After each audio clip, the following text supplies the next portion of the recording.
The speaker expresses nostalgia about the earlier days of the festival. The speaker describes a festival that celebrates an old symbolic tradition.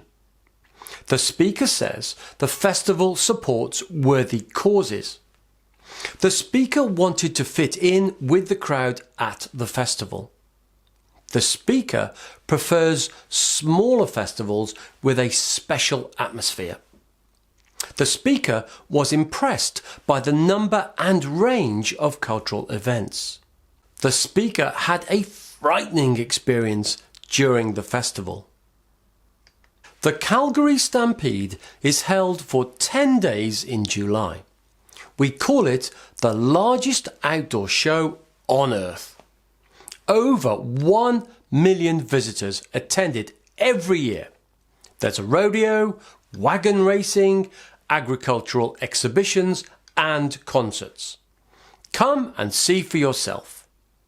And apart from having a great time, you will also support our social and educational programs, as a percentage of all the money we spend at the Stampede, from parking and admission to food and drinks, goes there. The Notting Hill Carnival in London is a Caribbean festival. I went to see it with my mum when I was 5.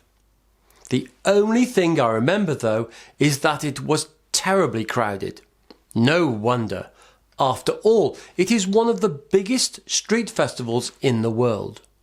Stupidly, I wandered off, but due to the deafening music, I couldn't hear Mum calling my name. I was carried away by the moving crowd and got lost. I was so terrified that I didn't go back to the festival for years after that. My first Glastonbury was in 1984. It was the coolest music festival of all, and cheap at only £13. Over the years, I saw all my favourite bands there live. Great bands they were too. Quality music. Now the tickets are over £200 and some of the performances are, well, let's just say they're not my cup of tea. And the people who go there, so-called celebrities who want to be seen at something cool. I stopped going years ago. Several years ago I was in St. Petersburg during the White Nights Festival. There was so much to see and do. Romantic strolls by the banks of the river and canals on warm sunny nights. The streets full of happy faces. And such a wealth of events. Magnificent classical ballet and opera. Performances by the greatest artists, as well as a concert by the Rolling Stones.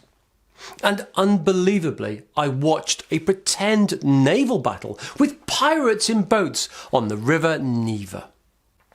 There's nothing like Up Helly R, I tell you, a fire festival in Scotland. There's a torch-lit procession to show the sun's return after the winter solstice.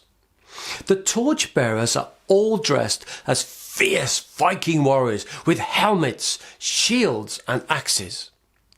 They make their way to the shore and they set fire to a Viking boat. Why? I think it represents the burial ceremony of the great chieftains and their final journey to Valhalla. You must visit New York in March during the St. Patrick's Day parade. I'm so glad I did. Wow, what a party! It's a huge Irish festival and bigger than anything in Ireland.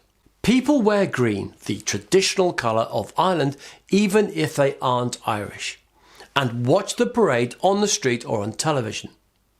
I bought a green hat and joined in.